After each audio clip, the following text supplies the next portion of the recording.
All right, it's 5:30. Let's get rolling. All right, good evening. This is the Town of Southbridge Joint Education and Human Services Subcommittee Town Council meeting of Tuesday, August 10th, 2021 at 5:30 p.m. And here in the Veterans Room, the agenda item number, well, I'll take a roll call first. I got Councilor Catrona. Present. Councilor Ryan. Present. Councilor Jovan, present. And then we have citizens members Holly Christo and Jim Dyer. All right, so I'll call the meeting to order. Consider and accept the EHS subcommittee minutes of June 16th, 2021. I didn't see any in the packet. Yeah, I didn't get any. Councilor Catrona, did you have minutes for that meeting? I didn't see any in the packet. Did you submit them to the town hall that they have to be added to another I had a agenda? conversation with Yvonne. They were, the meeting was taped. Okay. And they were supposed to be put together by By the recording recording clerk. Yeah, all right. We'll follow up with her, so we'll pass on that. Item 2, reviewing the citizen interest of James Dyer to serve as a citizen member of the Education and Human Services Subcommittee effective immediately through June 31st, 2022, ethics and good standing. And we'll entertain a motion to recommend it to council for confirmation. Is there a motion? So moved. Is there a second? Second. All right. So, Jim, welcome back. Any questions of Mr. Dyer? It's nice to have him in person and here. A lot of work to do, so I'll take that. All in favor? Opposed? No, I'm in favor. I'm Okay. sorry. For motion carries. You're allowed to. Review the am? citizen interest of Holly Christo to serve as a citizen member of the Education and Human Services Subcommittee effective immediately through July 31st, 2022. Pending completion of the ethics training, entertain a motion to recommend to council for confirmation. Is there a So motion? moved. Second.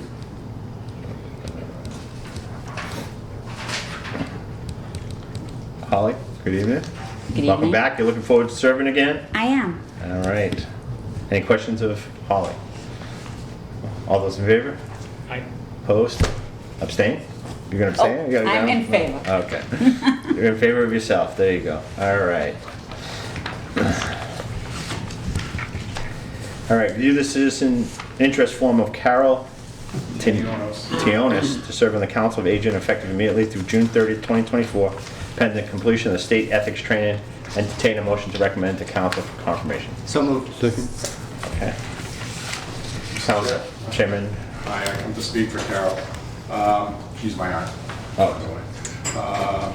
She's very interested in serving on the Council of Aging. She's very excited about it. She sends her apologies for not being here this evening. She had a spell over the weekend, so she's home resting up. She's very active, very diligent 87-year-old lady who really has a lot of interest in the town. She's been born and raised here, went to Wells High School back in the day.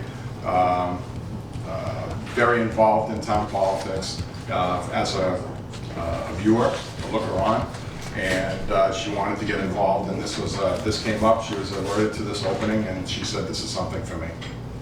Okay. Any questions? Tell her thank you for stepping up. That's right. Yeah, absolutely. Always happy to have more volunteers. No questions? All in favor? Yes. Can I say something? though? Yeah. Oh, sorry, Beth. I'm sorry, I was- And you did come, and so that's. Yeah, I wanted to just add to that. Carol's one of our active members at the center too, so she's very aware of what's going on up there, and I think she might have some great ideas for us, so I'm really excited to have her on board. Okay. So just wanted to throw my 2 cents in. Thank you. Thank you. Any other questions? Seeing none, all those in favor? Aye. Opposed? Unanimous of all present. All right. Next 3 items are on school issues. Item 5, discussion of a letter received from a group called Concerned Parents of Southbridge to the Town Council received on July 6, 2021 regarding staffing changes at the high school.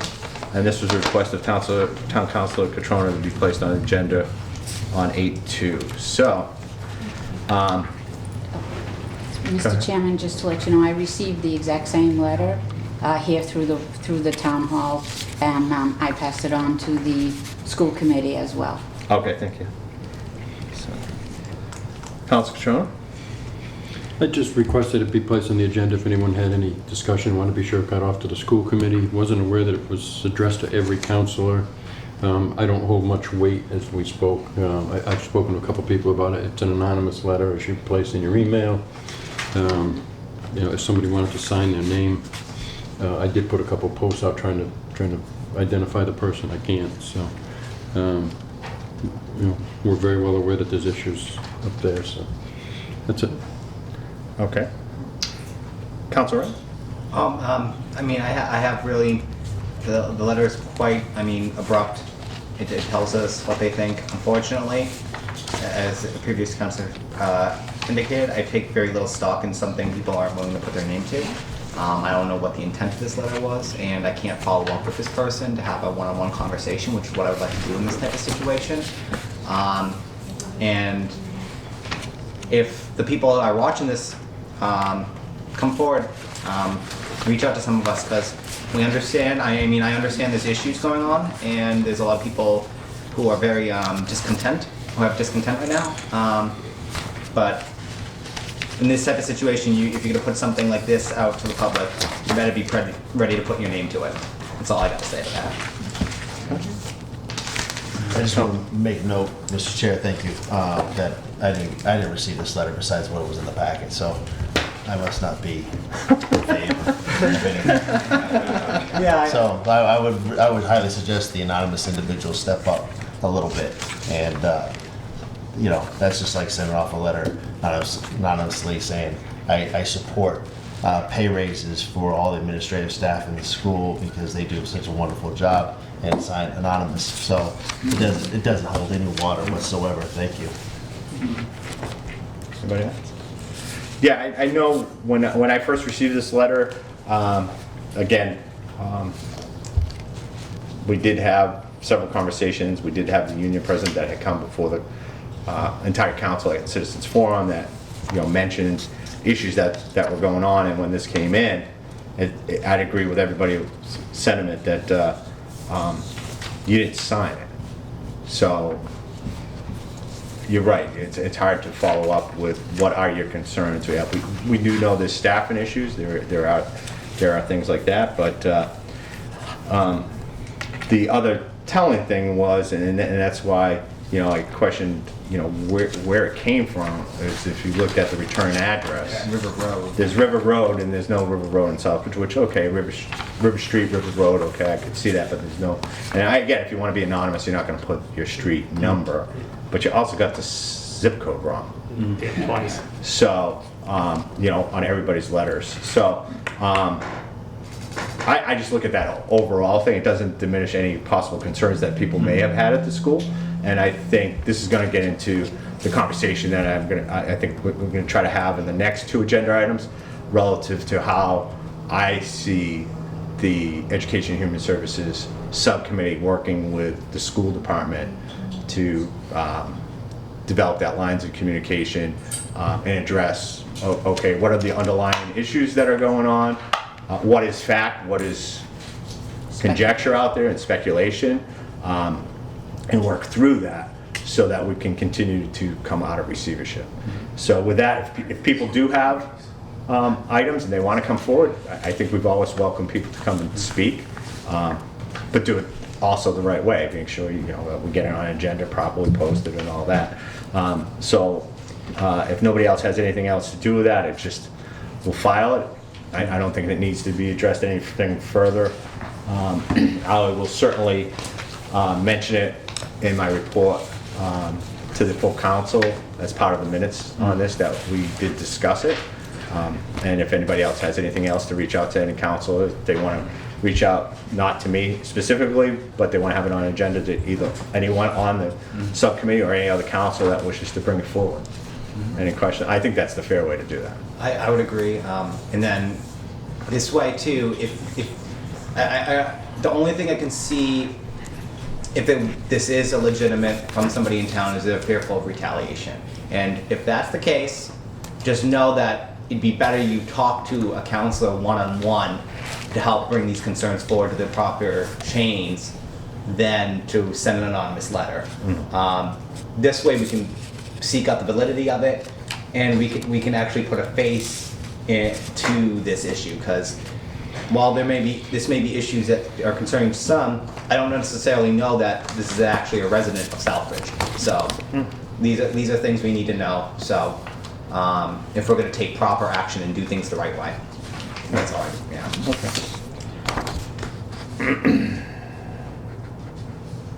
You know, and I think, having been involved in other councils that have been educators and such, that we all know that there are some teachers that students really, really like on personality, but when it goes to the performance that's being evaluated, it may be different in the eyes of the evaluator about their content and delivery. So, am I wrong, Counselor Daniel? You were assistant principal, so necessarily kids may really like a teacher that unfortunately they like because of their the way they interact with the kids, but maybe the content isn't up to the standards that the district is looking at. So you have to weigh all those things, and without knowing what specifics are, it's kind of hard to evaluate that. But all concerns should be addressed, you know. And also overreaching on that is council really has a limited role in all of this anyway. I mean, that's even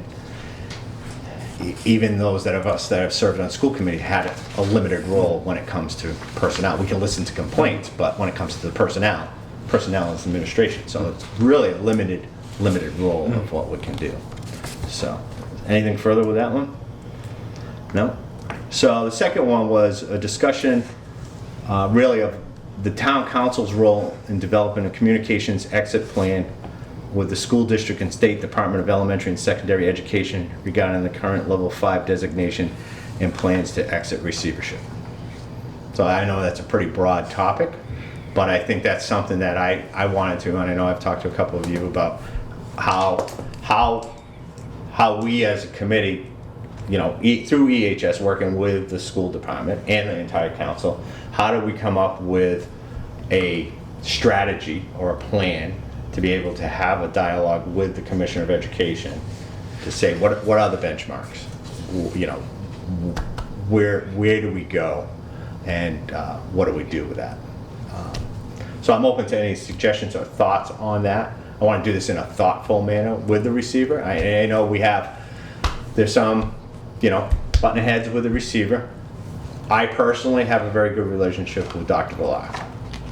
You know, I meet with him and have met with him regularly to talk about these issues and about how the community itself can work with him.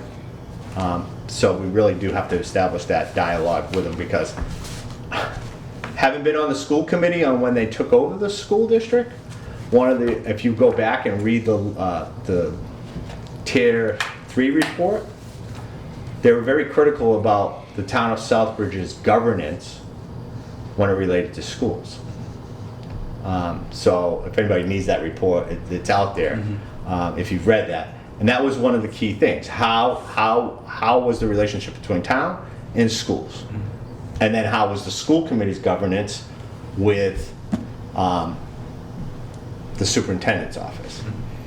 So as a community, you have to establish, and this is just my thought, and that's why I'm opening up to discussion, but you have to establish some kind of, we have to establish level of communications both ways to be able to show the state that governance hasn't slipped backwards.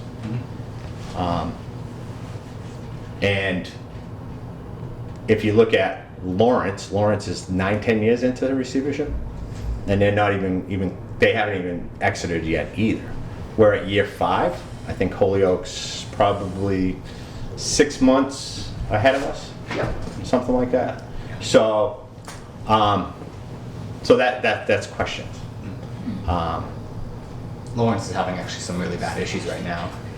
Yeah, They're not doing too well. and I look at it going, we can bang our fists all the time about saying state bad, state bad, state bad, but if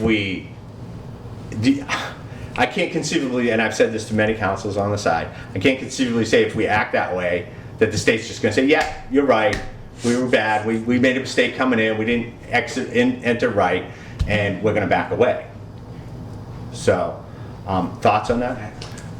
I don't disagree. I think we need to, I would like to see this committee used in a way to help broaden that relationship and transmission of information, because I think that's one of the biggest critiques is the lack of information coming back and forth, and I think this subcommittee could be used to help bring that information back and forth in a far more productive way. I also do think that us taking that first step is also showing good governance to the state, like, hey, we're taking this seriously, we want to establish a plan. We're outreaching to the school district saying we want a long-term plan about how to make sure we get our school committee members ready to take over, and whenever that day should come, how is our council going to be able to deal with a new superintendent, new school committee that has powers again.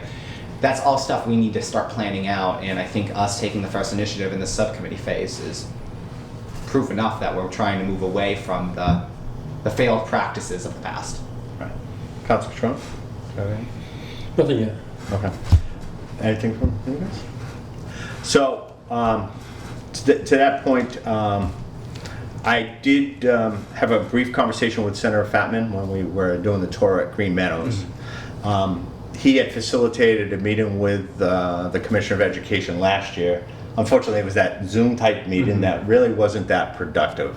So I asked him if he could perhaps reach out to the Department of Elementary and Secondary Ed again and see if we can schedule some kind of meeting where the commissioner could come into the subcommittee, I guess, and have a conversation about those thoughts. And where do those benchmarks go? And how do you reach those benchmarks? And what do they see as the long-term plan? How many years are they thinking going out? So he's going to work on that. We talked about perhaps doing that maybe towards October.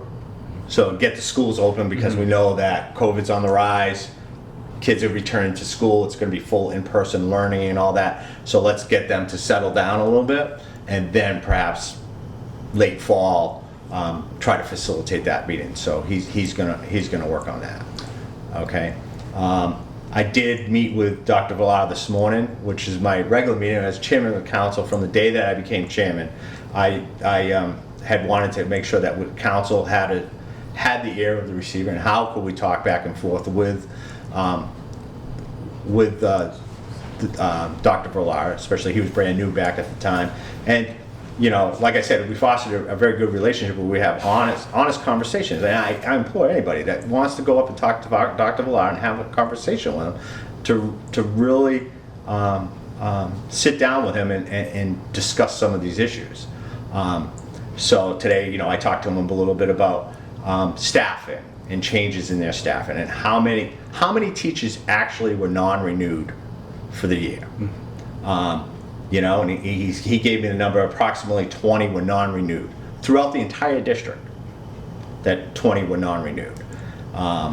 He said that there were 4 at the middle school and 6 at the high school, and then others throughout the district. And of course, and everybody knows that at the beginning of the school year, people resign, move somewhere else. And unfortunately, it's not a phenomenon just to Southbridge right now, because teachers are in such high demand. Yeah, it's a huge shortage. It's a huge issue throughout, so if we look at teachers leaving the district, it's, some have gone to Old Sturbridge Village, to the charter school for different positions that were high valued in other districts. So we did have that conversation about the contract, about the contract and negotiations, and I guess that's wrapping up right now, with the changes. And the other thing, and I know other councils have brought this to the table here, about perhaps the school district was top-heavy in administration. So I had a conversation with him, and I think he's going to come to an EHS meeting. He said he'd gladly come at any time, but to have very productive type conversations. So I would be interested, especially in that administrative part, because this is a conversation I've had conversations with other elected officials in receiver districts, and this is a very common thing that they're seeing in all these districts. Is very heavy administration and not a lot of support on the ground for the teaching staff. So it's a concern that's actually working its way up in the legislative process, because there are people concerned about how things are being done. Right. And there's just having that open and honest and frank communication, I think, would be very helpful. And if we can do it at a subcommittee meeting, even better. That way we can really hash it out and, have all the meat and potatoes, as they say, Yeah. Sorry about that. You guys have anything? Other councilors, anyone conversation? Council Marquetti? Thank you. I was wondering, what is your plan for discussing the exit plan with the receiver? Well, I think I just articulated that. One is bringing the Commissioner of Education to the table, and he's the key player in that. So by establishing that communication, that line through the legislator, because that was how we got him here the last time, they're really the key driver of this. So one is, how do you develop the relationship between the town and the continued dialogue and open dialogue between the two? And the commissioner has to come to us and say, hey, these are the benchmarks that we're going to talk about. And then we also have to review, maybe through the school committee too, and I think the council has a role to help the school committee in trying to facilitate what's the data that we see coming out of the schools, and stuff. So that's what I'm talking about. So and that's why it's open for discussion today. If anybody else has ideas about how we can perhaps go through that, and again, the issue is we have such a limited role in all of this, and the school committee. Having been a school committee member, we had a limited role in a lot of things. I mean, unfortunately, the school committee, when you have the powers of the school committee, have a lot of oversight when it comes to budgetary and making policy. But personnel, you didn't have any outside of a couple key positions like superintendent, deputy superintendent, nurses, business manager, right? That was it. A special ed, maybe? Director? Maybe. some districts, I think it depends on the district. So really, that's the problem. You have such limited roles, but in order to come out of receivership, you have to show that the town is committed to having a functional school committee town relationship, that they feel confident that you're not going to slide back. And that's how you do it. So let me go to Councilor Adams first, and then. I was just going to make, thank you, Mr. Chair, I was just going to make a comment. One thing that we I guess I'm looking from the outside in, and then we talked to Dr. Villar a few weeks ago, was preparing the school board itself and educating the school board for the future if it were to be taken back over by the town, to make sure once that happens, is the school, and there's got to be a transition phase, obviously, there's got to be support on both sides. How can we help make sure that the school board, elected officials, are properly prepared to be able to do the contracts, to be able to move forward with the educational piece, what they should be looking for that may have failed a few years back, and that they don't make the same mistakes and have the state come back in and do that and take back over. Another thing that we had a discussion about was, though we're trying to get the kids to a benchmark, whatever that may be, each time, and get the teachers to a benchmark, and the school board, there's still the process of the facilities that we have to maintain as a town, and properly fund that so kids have a place to go where it's safe. It's something that's comfortable for them to walk into, along with the teachers and the educators, and all the staff that goes along with it. So I think this is a big, I think in the end it's going to be a huge turnover, and that's, how can we as a council help facilitate those things, the things that we kind of forget about throughout the year, besides the education part. What else is there that we need to take a look at? What's coming down the pike in the near future? What other schools are doing right that's putting them above everybody else? Once, at the same time, humble ourselves, what are we doing wrong?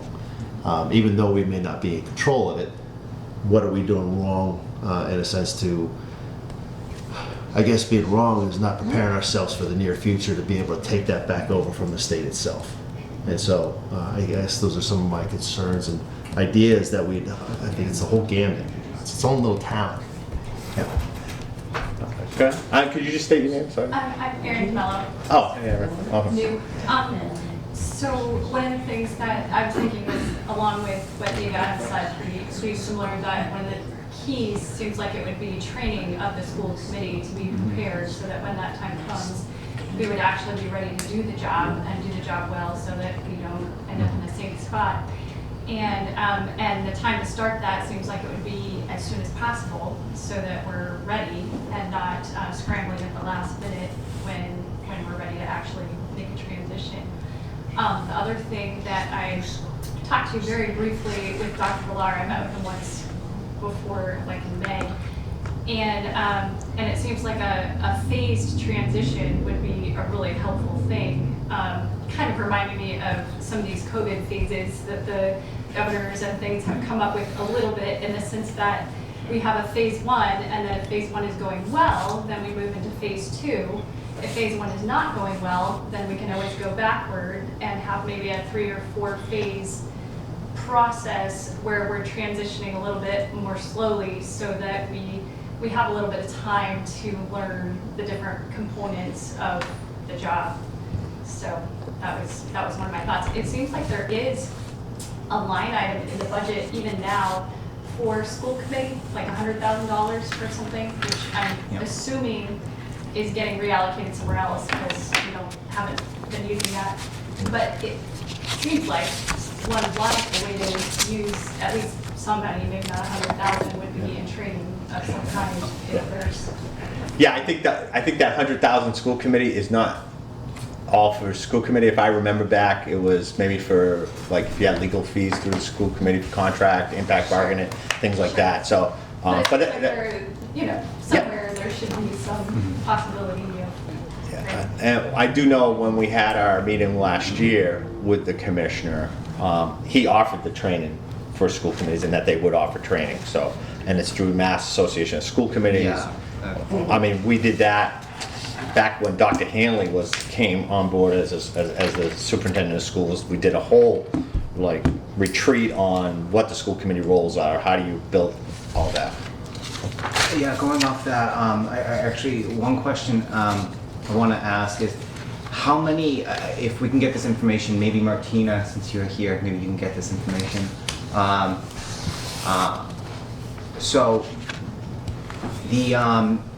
of all the members right now, how many have actually attended that school committee training? Because it's a mandatory training within the first year of you being elected. It's in state law. It's actually the only committee in which you have to take a training by state law, is school committee, and it's offered by MASC. So that's a really good one. Also, MASC in general offers a lot of training courses to school committees that I think would be really helpful.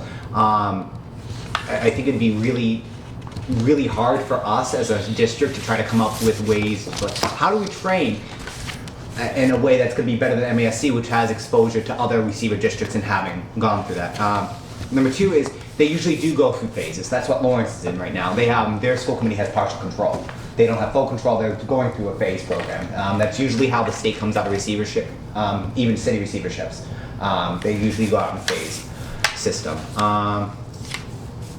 Yeah, no, that's it. Just my collective thoughts over all the comments. Councilor Marquardt? Thank you, Mr. Chairman. The other question that I have is, how would we find out how the students are doing? Because they're the most important part of this whole equation. How do we know if the receivership has had a positive effect on the students? How would we know that? Through grades, through dropout rates, or what would we look at to find that out? Yes. So I think that's a good question. I mean, they have different testing metrics, and this COVID year has really had them take a step back. So, I mean, we could have I think over the next couple of weeks, if people want to filter some questions of what you're looking at, then we can go to Dr. Villar and say, hey, these are some of the questions that you have, and maybe we can do either a full council meeting in the council chambers and have a good conversation about, but we got to let school open first, before we do that. But yeah, so I think you look at in the conversations that I've had with Dr. Villar, and he's been very upfront showing testing data. I mean, he'll go right to his computer and put it right up and say, okay, this is grade 2, this is, you know, at this point last year, this is grade 2 this year at this point, or this is this is grade 2 last year, this is grade, they're now in grade 3, where you at, what level are you, and they, especially at the elementary level, and the educators can explain this better than I can, I think, but you know, with the Dibbles testing that they do, which is a sort of testing, they can measure improvement. So he did that report for us, I think, at one committee meeting, but we could ask it again. Graduation rates, you know, we know our graduation rate. I mean, he had that conversation today was, you know, all about how do we improve our graduation rate, how do we improve our dropout rate, and all that. So, bye, Holly. Thank you. Bye. So those are all metrics, and I think the bottom line is whatever we can do to help the school committee get that information or in joint and assist is something that we should be doing. Sure. Yeah, to Councilor Marquette's point, one thing I noticed when we met with him was even if we didn't, that wasn't even part of what we were discussing, he'd pop something out with the data. He would show, it's interesting because he knows he's provided to you even though we're not asking for it. And there was the negative trends. He'd show the negative trend because this is what we're hurting on, this is where we need to do. And then he would say, okay, this is who I'm hiring on to hopefully counter that issue, and it's like putting a puzzle together, trying to figure out which one would fit the best.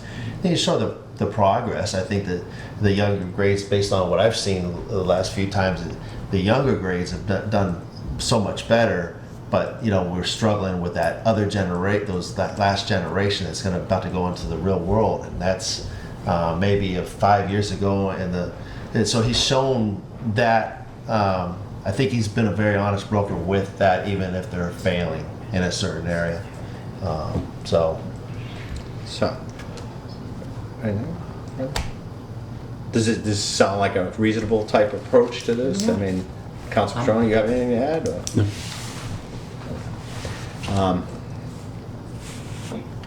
And so, again,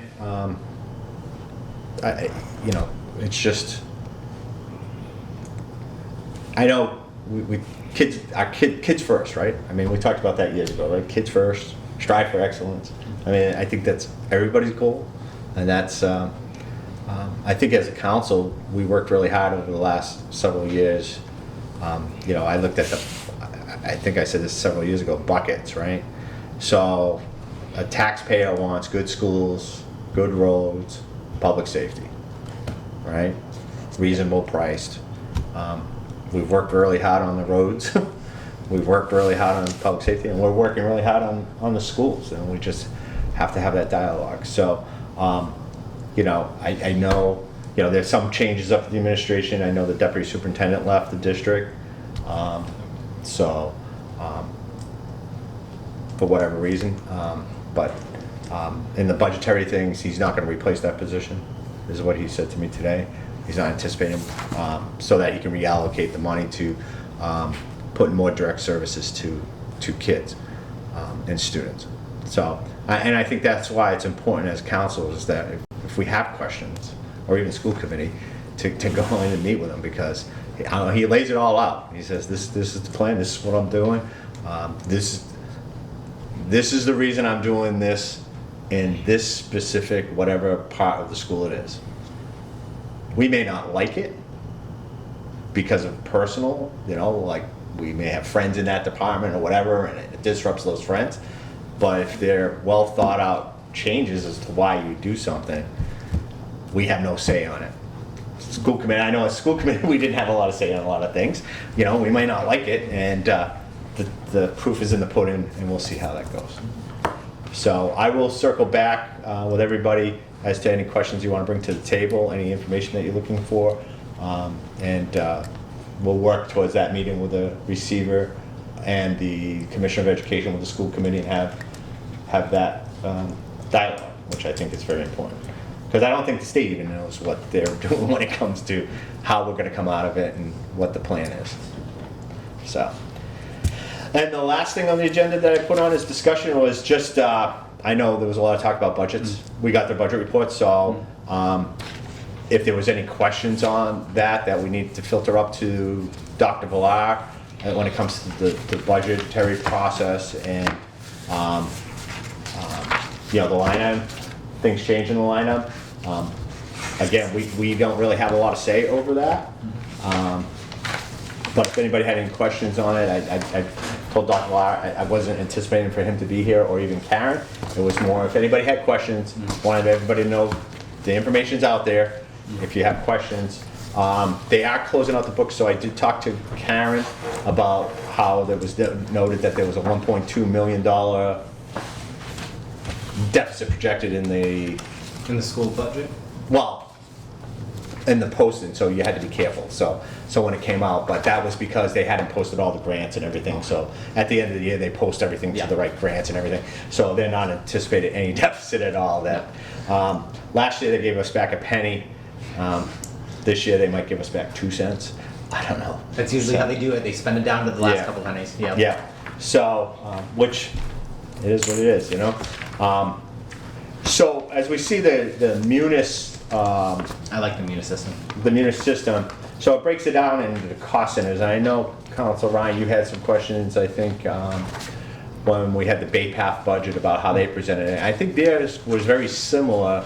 They may have had, and I think that's a question that maybe we get throughout the year. You know, as, you know, there was a lot of conversations about the form that the budget came in and was it a line item or not. And I think, the cost centers, if you looked at Bay Path's budget, it's set up very similar, but they may have some additional lines, They usually provide a little more detail. A little- break it down a little bit. a little more lines within those cost centers. Yes. So when you had, like, say, Eastford Road School, right, teacher salary. Yeah. And I'm not sure, because I haven't really delved into this. You know, they could have, you know, it just says Eastford Road salaries, whereas, you know, these are broken down to grade level, you know, pre-K, K, or, you know, and then grade 1, 2, and 3. But that's something that perhaps the school committee can work on with, and I'm sure we can try to do that as well and work with Jeff. When it comes to the presentation to the council, you know, the charter is pretty clear that they don't have to present it the way, you know, they can set it up in a form that they so desire. But I think throughout the year, if we have good dialogue with Dr. Villar and say, these are some of the things we're looking for additional information, I'm sure he'll work with us to make sure that we get that information. I did ask him to provide to us, once they close out the books, they'll be able to tell us a little bit more about where we're at when it comes to minimum school spending. You know, what is the threshold? How much are we above? I think we're over by like 2 or 3 million. No, No. 700,000. Really? Yeah, so we're not substantially above, and that, so we'll get a better number throughout the year, and that's a dialogue I think we have to have with, throughout the year with the receiver and maybe the state too, because we have to follow that, well, we have to keep an eye on that. You have to be above net minimum. Yeah. We have to be above minimum net school spending, and as Jeff has explained to us, and I think even Dean Yakabuchi explained to us at some point, so the trajectory of minimum net school spending goes up, Yep. right? So if we say, okay, we're gonna go down and we're just gonna go to minimum net school spending, that's it, we're gonna take our 700,000 back, right? And just be at minimum net school spending. If the gap gets bigger, Oh, yeah. right? So say, okay, we're at 700,000, so say in 4 years, that minimum net school spending now is $1 million above where we're at. Well, it's easier for us to get from 700 to $1 million than it would be if we said, okay, we're just gonna give you minimum school spending throughout all this, right? And that entire thing goes to $1 million. How is this town fund $1 million?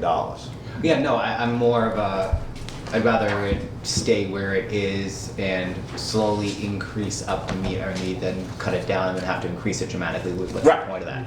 It's gonna cause the rates to fluctuate and no one wants that. Right, so I think that's a conversation that you have. And then on the flip side too, say you say, all right, I'm just gonna fund the schools at the minimum.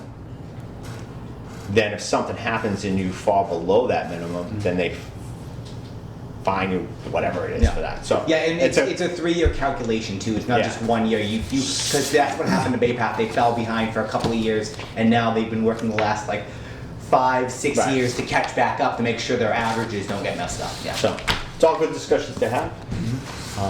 And I think as we go throughout the year, we'll continue to ask for the budget reports. And I know on the school committee side, I used to be so frustrated when it came to budgets because it really is hard to figure out sometimes because you sit there going, well, what goes where? Well, how many teachers are paid out of this budget? How many teachers are paid out of Title I, Title II, yada, yada, yada, and trying to pin that down to make sure that they have that. So, any good questions on the budget stuff? No, I'm good. Anything further? Anything else do you want for a future agenda outside of what we mentioned throughout these agenda items? Anybody else have anything? You could just sign the sign-in sheet before you go, and I'll entertain a motion to adjourn. So moved. Second? All in favor? Aye. Opposed? All right, thank you.